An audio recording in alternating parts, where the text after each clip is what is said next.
We have here a close-up of our icon of St. Stephen. The icon, as I mentioned, was written for our congregation in 1987, and I use the word written purposely, as that's how icon creators refer to what they do. They do not paint an icon, they write an icon. St. Stephen's head is surrounded by a halo, the symbol of sainthood or holiness in art.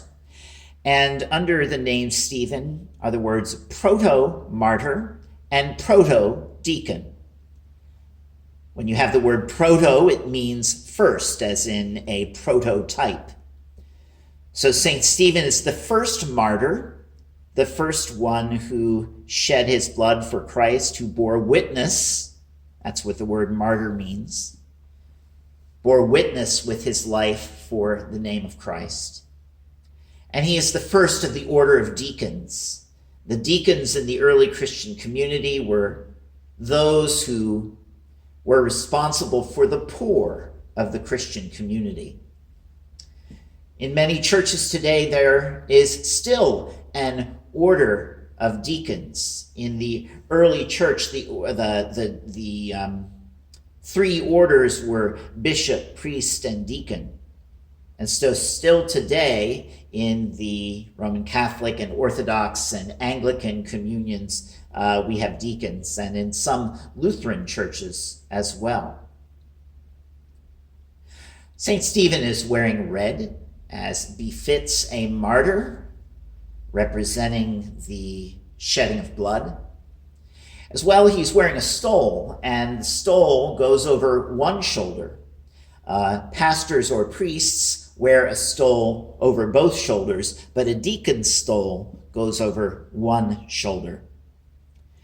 In his right hand, Stephen holds a scroll, and on the scroll are written the words he spoke before he was stoned to death. He said, "I can see heaven throne open and the Son of Man standing at the right hand of God." At this, those who were gathered around him stoned him to death at what they considered blasphemy.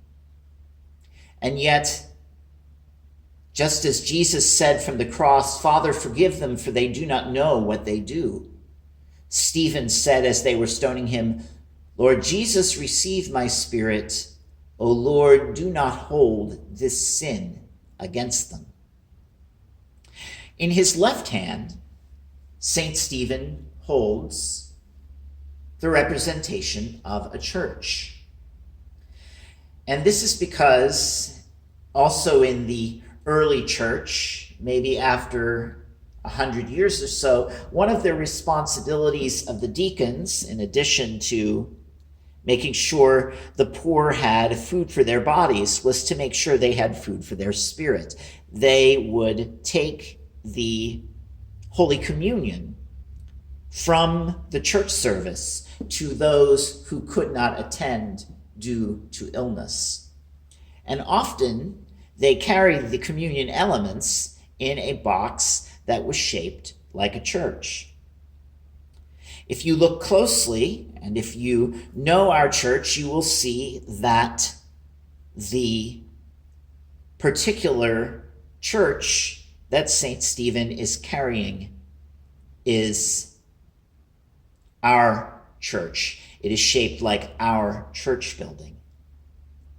And so this is a wonderful reminder that we carry on the tradition of St. Stephen, and that we perhaps can say that we are under his guardianship as we try and let his life of witness and service shape us.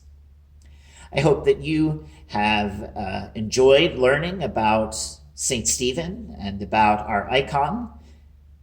If you desire, you may like or share this so that others may benefit from it.